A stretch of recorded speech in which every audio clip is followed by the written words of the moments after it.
Canada की प्रधानमंत्री mark Carney ने हाल ही में अपने कैबिनेट को एक नया मैंडेट लेटर दिया है। इस लेटर में दो बड़ी बातें एकदम साफ है।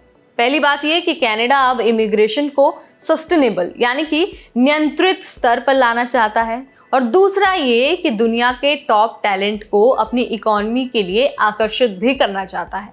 तो आज के इस वीडियो में हम आपको डिटेल में जानकारी देंगे और बताएंगे कि आने वाले सालों में जो कनाडा की इमिग्रेशन पॉलिसी है वो कैसी रहने वाली है, कितना इमिग्रेशन होगा और क्या क्या बदलाव देखने को मिलेंगे, और साथ ही भारतीयों पर क्या असर होने वाला है।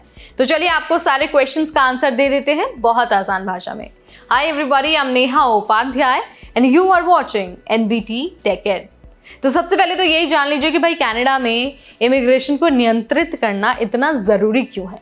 तो देखिए, पहली बात यह है कि पिछले कुछ सालों में कनाडा ने इमिग्रेशन की संख्या बहुत बढ़ा दी थी, पर इसका असर ये हुआ था कि जो हाउसिंग है, जो अस्पताल है यानी जो हेल्थ केयर फैसिलिटी है, स्कूल है और जो दूसरी सार्वजनिक सुविधाएं हैं, उन पर बोझ बहुत बढ़ गया था और उस पर दबाव बहुत बढ़ गया था।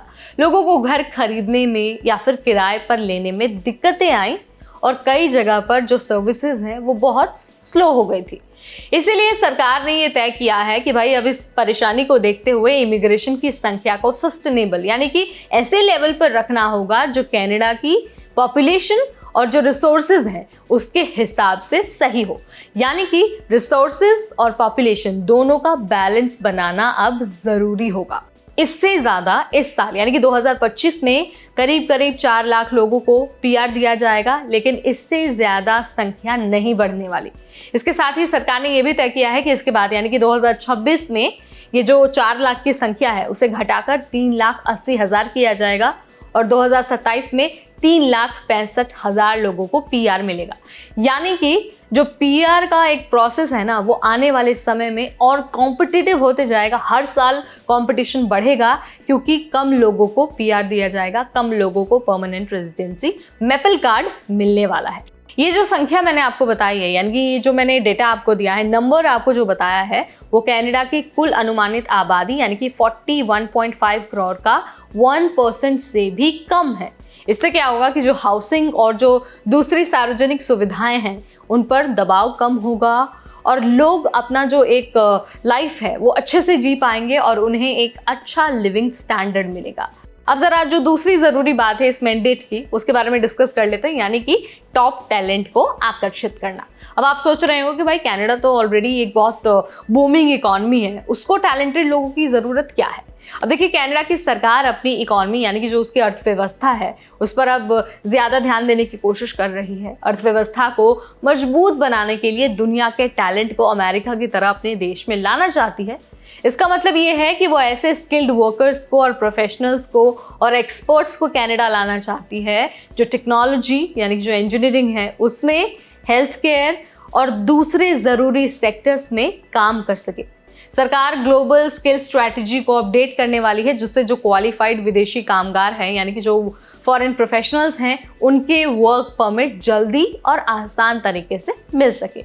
इसके साथ साथ जो प्रोविंसेस हैं या फिर जो स्टेट्स हैं उनके साथ मिलकर विदेशी डिग्री और जो एक्सपीरियंस है उसको भी बेहतर तरीके से मान्यता दी जाएगी, ताकि जो लोग विदेश में पढ़ रहे हैं या फिर काम कर रहे हैं उन्हें कनाडा में आसानी हो सके। इससे कनाडा को न सिर्फ अच्छे प्रोफेशनल्स मिलेंगे बल्कि उनकी जो स्किल है, जो उनकी काबिलियत है, उसका पूरा फ़ायदा भी मिलेगा।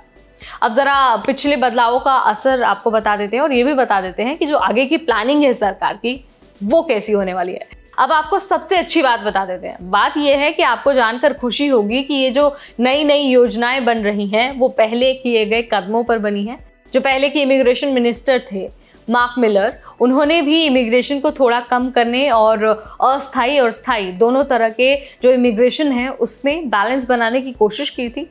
उनका मकसद था कि लोगों को बेहतर घर मिल सके और जो सोसाइटी है उसमें एक अच्छी व्यवस्था बनी रहे। अब मार्क कार्नी भी ऐसा ही कर रहे हैं, यानी कि वो इन कोशिशों को आगे बढ़ाने की कोशिश कर रहे हैं और इमिग्रेशन का जो लेवल है उसको कंट्रोल करने के साथ साथ स्किल्ड वर्कर्स को जल्दी और बेहतर तरीके से कनाडा लाने की प्लानिंग भी कर रहे हैं। इसका मतलब ये है कि अब इमिग्रेशन पूरी तरह से सिर्फ संख्या बढ़ाने का खेल नहीं होगा, बल्कि अब क्वांटिटी के साथ साथ क्वालिटी पर भी ध्यान दिया जाएगा और क्वांटिटी और क्वालिटी दोनों का बैलेंस बनाने की अब कोशिश करेगी कनाडा की सरकार। यानी कि इसका आपके लिए क्या मतलब है? तो देखिए, अगर आप भारतीय हैं और आप कनाडा में जाने की सोच रहे हैं तो कुछ बातें आपके लिए बहुत मायने रख सकते हैं। पहली बात तो ये कि कनाडा अब भारी संख्या में लोगों को स्वीकार नहीं करेगा। यानी कि अगर आप फ्री लैम्बो और बिना तैयारी के आने की सोच रहे थे तो ये टाइम अब आपके लिए सही नहीं है।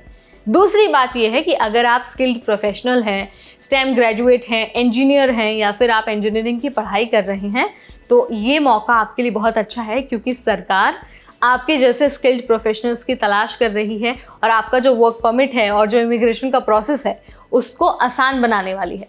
तीसरी बात यह है कि विदेशी डिग्री या फिर जो विदेशी एक्सपीरियंस है, अगर आपके पास वो है तो प्रोसेसिंग में सुधार होगा, जिससे आपको कनाडा में जल्दी नौकरी मिलने के अवसर भी बढ़ेंगे। तो ये पॉइंट कुछ ऐसे हैं जिनका फ़ायदा भारतीयों को सीधे सीधे मिलने वाला है। और मैंने आपको ये नंबर्स भी बता दिए हैं कि किस साल कितने PR होंगे, और मैंने आपको ये भी बता दिया है कि कैसे कनाडा अब इमिग्रेशन में क्वांटिटी के साथ साथ क्वालिटी को भी ध्यान में रखेगा और दोनों का बैलेंस बनाने की कोशिश करेगा। तो भाई, कनाडा की जो नई इमिग्रेशन पॉलिसी है उसमें अब तो एकदम साफ हो गया है, क्वांटिटी के साथ साथ क्वालिटी आएगी और साथ ही ऐसी क्वालिटी लाई जाएगी, ऐसे स्किल्ड वर्कर्स को कनाडा लाएगा जो कनाडा की इकोनॉमी में हेल्प करेंगे। और ये भी मैंने आपको बता दिया है कि कितने नंबर्स हैं जिन्हें PR अब मिलने वाला है। तो वीडियो अगर आपको इन्फॉर्मेटिव लगा है, वीडियो अगर आपको पसंद आया है तो इसे लाइक और शेयर करना बिल्कुल ना भूलें। ऐसे अपडेट्स के लिए stay tune to NBT take care.